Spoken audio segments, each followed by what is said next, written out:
Hi friends, every year 19 April is a world liver day. हम world liver day celebrate करते हैं समझने के लिए, जानने के लिए कि आपको अपने लिवर का ख्याल रखना है। This year 2026 the theme is solid habits strong liver. ये हमें बता रहा है कि मेरे को अपनी हैबिट्स को अच्छा रखना है ताकि मेरा लिवर स्ट्रॉन्ग रहे। कुछ क्वेश्चंस हैं जो हमारे पेशेंट्स पूछते हैं, तो मैंने थोड़ा सा उनको टेबुलेट किया कि आपसे डिस्कस करें। पहला क्वेश्चन आता है कि भाई बहुत सारे लोग सोचते हैं कि लिवर केवल अल्कोहल से ख़राब होता है, उसका जो non alcoholic liver disease usually नहीं होती है। ऐसा क्यों हो रहा है कि हमारा non alcoholic fatty liver disease NAFLD जिसको बोलते हैं बड़ा कॉमन हो रहा है। लिवर ख़राब होने का मेन रीज़न आपका अल्कोहल है, अल्कोहल से ही ख़राब होता है। पर आजकल हमारा लाइफस्टाइल इतना ख़राब हो गया है, हमारा फैट इंटेक बढ़ गया है, एक्सरसाइज कम हो गई है। ये कारण है जो आपको आपकी non alcoholic fatty liver disease मतलब NAFLD को बढ़ा रहा है। ये गलत हैबिट्स ही हैं जो आपकी फैटी लिवर या फैट रिलेटेड लिवर डिजीज़ को बढ़ा रहे हैं। अगला क्वेश्चन आता है कि भाई मैंने तो कभी अल्कोहल लिया नहीं, तो मेरे को फैटी लिवर क्यों हो गया। अगर आप फैट ज़्यादा ले रहे हैं और उसकी बर्निंग कम है या आप अनहेल्दी लाइफस्टाइल में हैं, तो आपका जो फैट है लिवर में डिपॉजिट होना शुरू होता है और वो फैटी लिवर डिजीज़ को बना देता है। तो ये कारण है कि विदाउट अल्कोहल भी आपका फैटी लिवर बढ़ रहा है। Hindustan is a capital, world capital of diabetes. Sugar बहुत बढ़ता जा रहा है। जब आपका फैट इंटेक कम, शुगर ख़राब, तो आपके लिवर के अंदर फैटी लिवर की समस्या बढ़ जाती है। लिवर डिजीज़ को हम ऑफन साइलेंट डिजीज़ बोलते हैं क्योंकि पता नहीं चलता है। जब बहुत ज़्यादा ख़राब हो जाता है तब हमें पता चलता है।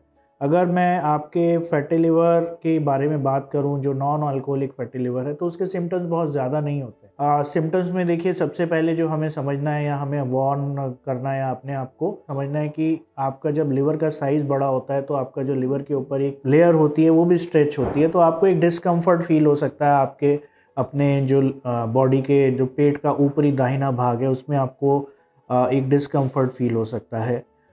इसके अलावा आपको खाना खाने के बाद आपको इंडाइजेशन मतलब ब्लोटिंग के सिम्टम्स आ सकते हैं।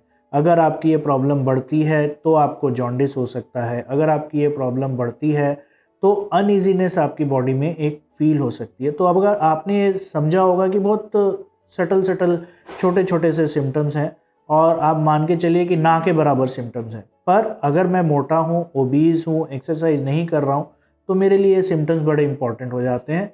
यही सिम्टम्स मेरे को बताएंगे कि भाई आपको फैटी लिवर हो सकता है। मेरा लाइफस्टाइल बहुत बिजी है, तो बहुत सारे पेशेंट्स पूछते हैं कि डॉक्टर साहब अगर मेरा लाइफस्टाइल इतना बिजी है, मैं कैसे टाइम निकालूं या मैं ऐसा क्या करूं कि मेरा लिवर हेल्दी रहे। बड़े सिंपल से स्टेप्स हैं, कोई भी इसके अंदर रॉकेट साइंस नहीं है, हम सबको पता है। Eat healthy, exercise. Fatty food नहीं खाइए, फास्ट फूड नहीं खाइए। जितना भी खाना खा रहे हैं कोशिश कीजिए कि उसको मैं जला लूँ, उसको मैं बर्न कर। तो मेरे को फैट इंटेक कम करना है। फैट इंटेक कैसे कम करेंगे? फास्ट फूड को अवॉइड करेंगे, चाट पकौड़ी बर्गर पिज़्ज़ा उसको अवॉइड करेंगे। साथ ही साथ आप अपना जो भी दिखने वाला फैट है, मतलब जैसे आप ब्रेड पे बटर लगा रहे हैं, रोटी पे घी लगा रहे हैं या सब्जी में एक्स्ट्रा घी डाल रहे हैं या ऑयल डाल रहे हैं, उसको अवॉइड कीजिए। साथ ही साथ अपने एक्सरसाइज को बढ़ाइए।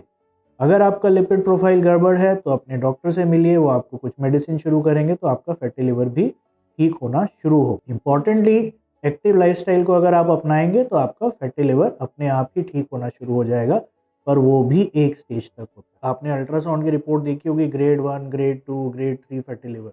ग्रेड 1 और grade 2 are completely reversible. Grade 3 जो फैटी लिवर होता है उसके रिवर्स होना थोड़ा सा कठिन होता है, but still it is reversible अगर हम अपने डाइट को अच्छे से प्लान कर लेते हैं, अच्छे से इम्प्रूव कर लेते हैं। जो नेक्स्ट या लास्ट क्वेश्चन जो इसमें मैंने टैबुलेट किया उसमें है कि भाई अगर किसी को non alcoholic fatty liver disease हुआ है, शुड दे बी कंसर्न, भाई उनको परेशान होना चाहिए, क्या ये कंडीशन क्योर हो सकती है? जैसे पहले मैं अभी शुरू कर रहा था कि हम इसको 3 ग्रेड्स में डिवाइड करते हैं, ग्रेड 1, 2 एंड 3। और साथ के साथ मेरे को 2 चीज़ें आपकी देखनी होती है। पहला आपका लिवर फंक्शन टेस्ट, दूसरा आपका लिपिड प्रोफाइल। अगर मेरा लिपिड प्रोफाइल ख़राब है, मेरे को ग्रेड 1 या कोई भी ग्रेड फैटी लिवर है, तो मेरे लिए प्रॉब्लम है। मेरे को अगर डायबिटीज़ है तो मेरे लिए प्रॉब्लम है। मेरे को डायबिटीज़ को ठीक करना है, मेरे को अपने लिपिड प्रोफाइल को ठीक करना है और मेरे को अपने फैट इंटेक को ठीक करना है। और चौथी चीज़ एक्सरसाइज। अगर मैं ये चारों चीज़ें कर लेता हूँ तो मेरा जो फैटी लिवर है या मेरा जो NAFLD है उसको मैं बहुत हद तक कंट्रोल कर लूँगा। अगर मेरे को NAFLD करके मेरे को बाद में सिरोसिस हो जाता है कि फैट की वजह से मेरा लिवर खराब हो गया, तो वो क्योरेबल नहीं है। मेरे को ये समझ के चलना है, मेरे को अपने मोटापे को कम करना है, एक्सरसाइज को बढ़ाना है, NAFLD को होने से ही रोकना है। NAFLD हो गया है तो मेरे को स्टिल चिंता नहीं करनी है, मेरे को अपने डॉक्टर से तुरंत मिलना है, वो आपको कुछ सलाह देंगे, कुछ आपको दवाइयाँ देंगे आपके लिवर फंक्शन टेस्ट पे आधारित, और आगे हमने उसको ट्रीट कराना है।